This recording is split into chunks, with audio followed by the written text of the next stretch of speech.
Hey, fourth grade, Mrs. Bilger here, talking with you today about your reading lesson for Wednesday. Today we are doing some work, continuing our work with nonfiction. So today we're thinking about using primary sources to better understand history. So primary sources versus secondary sources versus tertiary sources is just that first, second, and third. Primary source comes directly from the source, from the horse's mouth, as they say. So how can primary sources help you to really better understand history or the time period that you're researching and looking at, which is really actually pretty cool because with your social studies lesson that you did yesterday, you talked about that colonial time period. So thinking about primary sources really does help you understand the time period a little bit better or understand history a little bit better. So today I want to teach you that readers of historical fiction often study images, photographs, or illustrations from the time period, synthesizing them into relevant parts of their novels to understand the time period better. So to do that work, you can do a few things while you're reading. So synthesizing nonfiction into stories. You're looking at either images and text or images and text together. There's a few things you can do as you're reading. The first being, ask as you're reading, what parts of the novel go with these outside sources? So while you're reading your novel, there's different bits and pieces you can pick up. So which parts do you find, or pictures and illustrations do you find that fit with the text that you're reading? Ask what part of the novel raises questions. So when you're reading, which parts of the histories do you go, how did that happen? Well, why did that happen? Study it. Study the big parts and the details. How do the details fit with the big parts? And how might that fit with images that you see or photographs that you see, illustrations? And lastly, does this fit with what I know or do I have to add to it? So if this is my piece here, does this part fit with what I already know or do I need to add bits and pieces of it there? Okay, well, how are we going to do this? Well, first thing, we want to state what we learn or what we think. We want to cite our evidence, either evidence from our primary source or evidence from our text. And then in doing that, you're going to make a connection between what you already know and what you've learned based off of that evidence or the images that you've researched and found. So thinking about a story that we read or a novel that we read this year, we didn't delve into this story too deeply just because of time, but we looked at Number the Stars. We started Number the Stars based upon World War II, and in Denmark we talked about Anne Marie and her family, and we got to learn a little bit about her and her best friend, and it goes through bits and pieces of that story. So we didn't get to delve too deeply into it. But what I want to do with you today, I want to show you what this may look like. So if I'm thinking about the book Number the Stars, and what I know about World War II. So I'm reading this story. I remember in this story, Anna Marie is on the street with her friend and her sister. And if you remember correctly, they're running down the street. They're racing the very beginning of the book. And then they run into the soldier on the corner of the street. The soldier gets upset, tells them to go home immediately. So while I was thinking about that, I'm envisioning just, a few soldiers here and there that are in Denmark.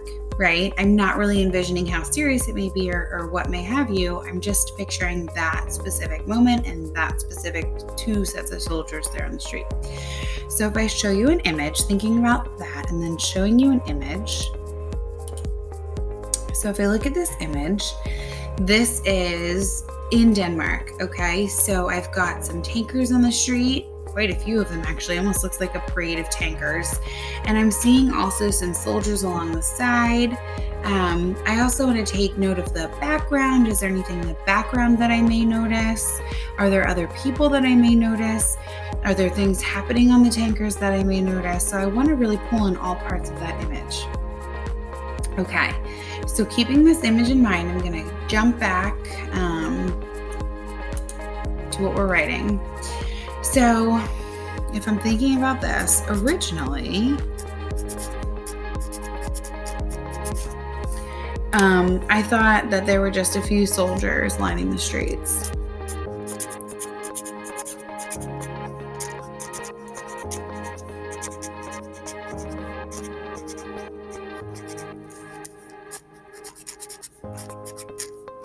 based off of Anna Marie's account, running down the streets with her friend and her sister. Nothing too serious. I mean, obviously serious that there's soldiers lining the streets, but not like to the caliber that I'm seeing now with these tanks. So seeing this image makes me think,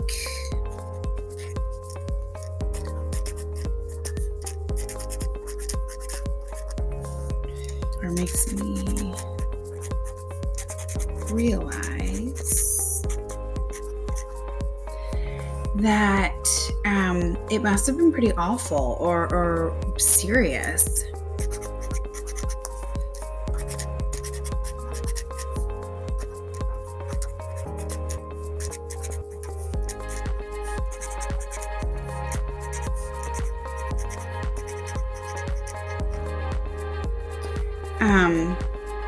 The tanks really show how scary it was.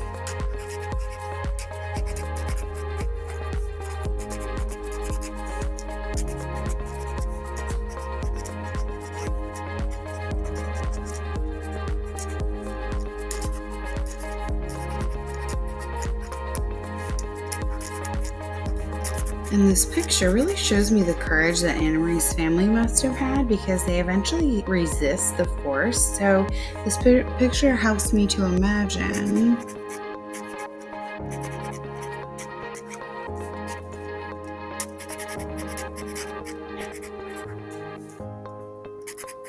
how terribly brave her family was.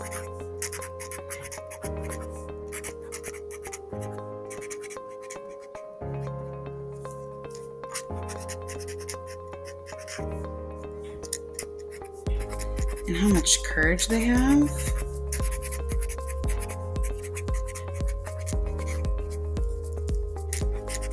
To resist that force.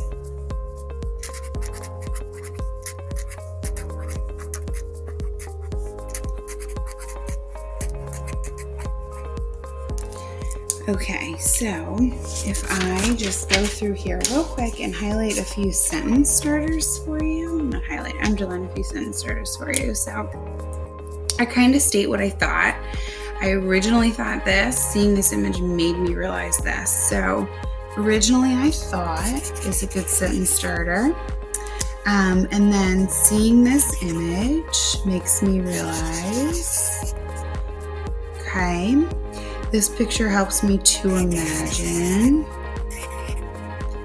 Okay, so those are really good sentence starters to kind of get you started. I didn't necessarily cite text evidence, but I did talk about how they resist the force, okay, from the book. And then I also talk about, I relate this image then to like how awful and serious it is and how scary it may have been for them as well. So today when you're doing your work, you're going to be looking at some images and being able to do some research with the Civil War.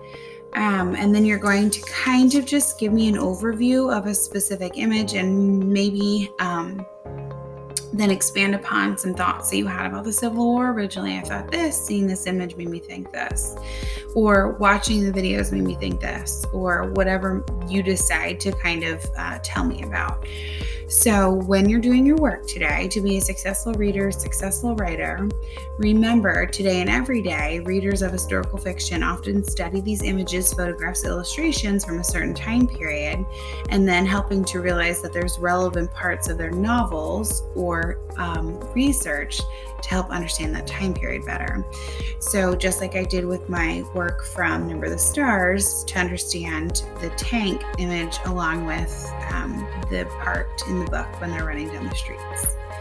So readers, today you're working with some information on the Civil War. Have a great reading lesson and off you go.